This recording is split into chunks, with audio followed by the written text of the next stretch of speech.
Aloha, Andrea. Thank you for joining Hi. us today. Mhm. We really appreciate you sharing your experience with palliative care. Um, Tell us how you came to learn about palliative care. What's your story? Okay. I got to learn of palliative care because my husband Lance was diagnosed with stage 4 liver, lung, brain cancer, and eventually adrenal gland cancer in January 1st, 2018 at Queen's Hospital. Um, we flew in from Maui. We're actually from Maui, and we went to the ER at Queens because something was wrong with my husband, and Maui doctors couldn't diagnose him. Kept saying it was a flu.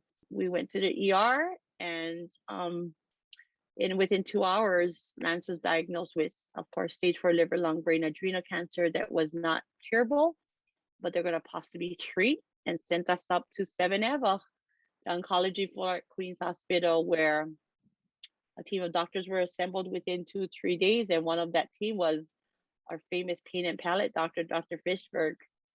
And that's how we got first introduced to what pain and palate was. When you first heard about pain and palliative care, what was your first impression? Our first impression was, this is the pill doctor. This is the pill doctor that only going to give us pain meds. That's it. Nothing else. He's going to say, okay, how much narcotics do you want? And that's it. That was when I first heard that word. And then when Dr. Fishberg walked into the room and told us what pain and palate was, I was just like, that is not what I thought it was at all. Pain and palate is huge to anybody who's on any journey, not just cancer. To me, any journey. If you have a heart problem, if you have any battling, any type of illness that you're battling, pain and palate should be in your guys' care, in each patient care treatment, if you ask me, because pain and palate plays a huge part, huge, to where it is emotional. He played a super emotional support system for us, not just with my husband, but with me and the kids. I have 2 kids. Along with pain, understanding my husband's body, getting us to know what to expect, what we might going to expect, and just introducing all the support systems that's out there, from treatments to what we can get to hospice, to all the little, I just call them, just what I told my husband, it's like a big octopus, and all their legs, that's Dr. Fishberg. Because he has a lot of different legs. And so, because my husband, at first he's digesting, he had cancer, got diagnosed with cancer, and he only got given 6 months to live. He only heard that. Everything else was irrelevant to him. So I was his ears, I was his eyes for my husband, and understanding, okay, who are you and what are you doing? What is your job? Kind of a deal. So with all of those different diagnoses going on, did you have a bunch of doctors working together, or were they each kind of doing their own thing? No, this is the amazing part of Queens. And our Pacific Cancer Foundation here in Maui, anyways, the amazing part of Queens is one whole team. It was amazing to me that cancer doctor came in, right? Right after that, the pulmonologist came in, lung doctor. Right after that, his gastroenterologist came in, and they all knew what the other one was doing. They're like, oh, Dr. Akoba just came in and he said this, and we're going to piggyback with him. And I just was like, wait, what? Like, how do you know that? So each doctor was tag teaming, like, tag, you're out, you're in, you're out. And then Dr. Fishberg comes in and he's like, okay, you're, Dr. Cool, infectious disease, Dr. Blah, blah, blah, blah, blah. All these 4 or 5 doctors before him. He knew what each game plan was of each of individual, which to me was breathtaking and relief that, no, this doctor just told us that. Why are you telling us different? They were all on the same page. That sounds amazing. I mean, that whole approach as a team, I'm sure it made such a difference to the care that you were receiving. Oh, it made a huge difference. Yeah.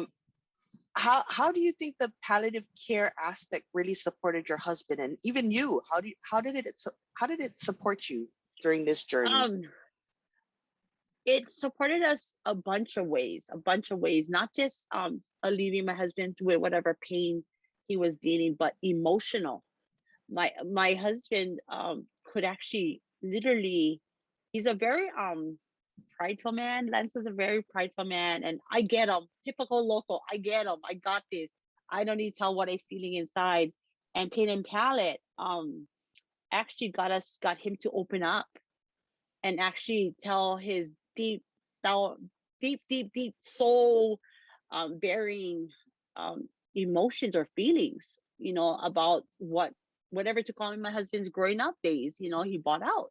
And as a wife of 28 years, he would bring some out, but it was too hurtful for my husband to talk about. Well, here comes Dr. Fishberg. And my husband just poured it all out to where it put that at ease, at rest, so my husband could battle.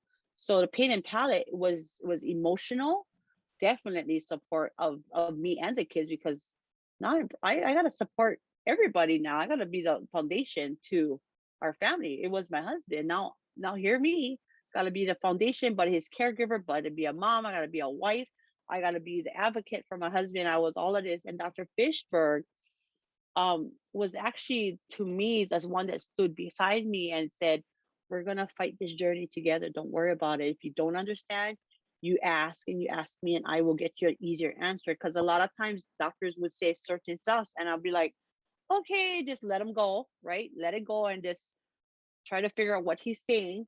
And Dr. Fisher will come. He said, you understood what Dr. Aoki said about Lance's stomach? In actuality, I didn't. I worked medical field for 10 years. I know what I know. I'm in the medical field, but I didn't. And so what I said, yeah, he goes, oh, that don't look like a, yeah. It looks like a, yeah, but not a yes. And I said, yeah. He goes, let me break it down to you in English. Great. And that's what he did. He would break down procedures we were soon getting, like, they did, I forget what it's called, but they glued my husband's lung to his ribs, and I didn't know what they were talking all doctor talk, and I was like, and Dr. Fishberg was like, basically they're gonna stick chemo into his stomach, and it's gonna gravitate and it's gonna lynch onto your husband's lung, and it's gonna pull it towards his ribs, and his lung won't open like every normal person, but it's gonna open a little. But it had to be because chemo fluids was sitting behind my husband's lung. Dr. Fishberg broke that down even more for us, because okay, now my husband can go endure this invasive procedure, but understanding it and being comfortable with it, versus, okay, I gotta go do something that I don't even understand, but I gotta go do it because I'm gonna die. Dr. Fishberg broke it even plain man's terms. This is what's gonna happen. So, and that said a lot. I can't imagine how helpful that would have been to just be able to understand what was going on. And it sounds like Dr. Fishberg really bridged the gaps between you and your husband's other providers. Yeah, So it, no, Dr. Fisher definitely was my husband's bridge. And actually my husband, numerous times when we hung up on him, my husband was like, oh, I would judge that man too early when we first met him, because we were angry, right? Like we were angry, we were mad, we were sad, we were scared, all of this. And here comes happy Dr. Fishberg. Hi guys. And we're like, not now. But my husband, towards in the middle of his journey, is like, he's like one bridge. He bridging everything for us so we can actually travel the bridge safely and comfortably and with confidence. You battling cancer, you're going into all this treatment, we're putting you on IV chemo, we're putting you on this radiation, and okay, but to actually cross that bridge smoothly and with confidence, so you can go in and come out with confidence. Dr. Fishberg gave my husband confidence. My husband had confidence. He was a very confident man. But Dr. Fishberg, a Pain and Palette, would give him confidence. Like, Lance, you're going to go in there. This is what you're going to expect. And he expected the exact thing that he got. And came out, was like, okay, mama, that's what Dr. Fishberg said. And it did happen. So it played a huge role in bridging procedures for my husband, definitely. And me, because I knew exactly what my husband was going to endure. And knowing, okay, he's going to be okay. He's going to lie down over there for 15 minutes. You're gonna swallow this. You're gonna flip him like a huli pig. That, whatever it was. That's what Fishburne said. They're gonna flip him like a pig, like a huli pig for the chemo to gravitate. I'm like, oh, okay. He said, think of it like a huli pig or a huli chicken on the thing. I'm like, okay, I can see that. But yeah, that was going into procedures and just overall just things, especially things you not know of, is super important, and we could understand that. Wow. So I know Lance was the patient, but how did it support you as his wife? Oh Palliative care. Lord, oh Lord. Okay, palliative care supported me, and I'm gonna try to break down because I already broke down. It supported me emotionally, a lot emotionally, because I never left my husband's side for 4 years. When he got diagnosed, I'm the one that took him to Queens and never left. I stopped working, and Pain and Palette would come in and they would tell me all the services that they will provide by my husband, but they also would say, Mrs. Bacchus, do you need anything? Do you want to talk to somebody? Or they would actually talk to me in the room. They were like, how you doing? And you don't really recognize, but you're actually pouring out your heart to the stranger because you're scared. Like I was scared. I was scared. I knew my husband was a very sick man and I didn't know how to handle it. And I knew I had babies at home that, well, young teenagers, adults, that we had to tell, daddy gonna die. How do you tell your kids that your dad gonna die? Like this is how much time we have. So emotionally, they supported me huge by talking me through things, encouraging me, a lot of encouragement, like you're not alone. Because I felt like I was just alone. Like I gotta hold up my husband, I gotta hold up my kids, I gotta hold up my household, I gotta figure out this financially if I want to stay in the hospital with him and not work. All of that. Pain and Palette was like, let's tap you into some programs that can help you guys travel. Maybe we can get you guys home to the kids and bring you guys back. Let's tap you into a navigator that can literally hold your hand throughout your journey, and whatever you need, she will be there along with Dr. Pain and Palette right on the side. So they were I called them my hand holders. They held my hand and they continue to hold my hand now, even till today, this present day. My husband's been gone for us. He died December 30th, 2021. And Pain and Palette and navigation continue to hold my hand through this journey. Even though my husband's journey is done, mine and the kids' journey aren't done. And so they continue to hold our hand. That's amazing. Would you recommend palliative care to your friends or your loved ones if they were facing? I talk about palliative care all the time. I have had family members here in Maui battling cancer, same time with Lance. And the first thing I brought up to my aunts and her caregivers, which is my aunties, because auntie had pain and palate, called a pain and palate care because they pain and palate doctors, because she was in so much pain and she was only battling cancer for 6 months. And they was like, what is that? I was like, don't you guys have and of course we're blessed. We're blessed to go to Queens, and Queens is the best of the best. Honolulu is the best of the best, but they're battling here in Maui. And there is a pain and palate doctor here in Maui, but Maui is just to try to figure it out, which is great. But I talk about pain and palate. It's not just for pain meds, guys. They do everything from emotional support for the patient, to families, to wives, to kids, to just a family foundation, along with supportive care to where they can recommend, why don't you do, everybody knows hospice, right? And they hear the word hospice, it's like, that's like the end of the road, right? You hear the word hospice, it's like, okay, that's done, we're done.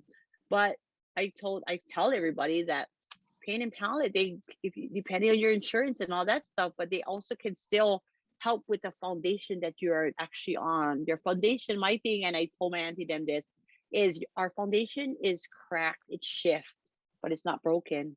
And with the help of Pain and Palate and all your other doctors, but Pain and Palate is like I told them, he's like they like an octopus with plenty different legs all going at the same time, but it's so supportive. So I highly recommend Pain and Palate all the time. That's the first thing I don't mind. Do you have a Pain and Palate doctor? Sounds like it was very important to the journey that you're having. Oh yeah. You know, I really appreciate you sharing your story with us, Andra. Do you have a picture of Lance? I'd love to see what he looks like. I do. This is my husband. This is my husband. Can you guys see him? Was there a glare? There's a little bit of a glare. Maybe you could tilt the picture a little bit. Yeah. There. There. There you go. That's There my he husband, is. Lance. Yeah. There's him. Yay. And I see behind you, you have all kinds of pictures and everything so that he's still with you. Oh yeah. Yeah. He's around us. He's completely around me. He's right here with me in this little forever keepsake thing. But Lance will always be with me no matter what. 28 years, we still counting. Well, again, I really appreciate the time you're sharing your story with us and how big of a proponent you are for palliative care and what it can really do to help support families and individuals Oh who are yeah. facing a serious illness. Is there anything else you want to share with our audience? Um, just keep going. You know, those battling any type of disease, doesn't have to be cancer. It can be heart failure, whatever, but just try to stay positive on your journey. Um, work with all your doctors. You know, doctors aren't really a bad thing all the time. And if you can get a pain and palate care representative in your journey, definitely, because they play huge roles, and they will play huge roles with your entire family, not just the patient, everyone involved. So yeah, Thank you so that's much it. for sharing. And again, for you folks in the audience, if you have questions about palliative care, feel free to take a look at our website. It's kokuamal.org. We have so much more information and resources for you to learn more about palliative care and what it can offer to you and your loved ones who may be facing serious illness. Thank you again for sharing your story with us. Thank you.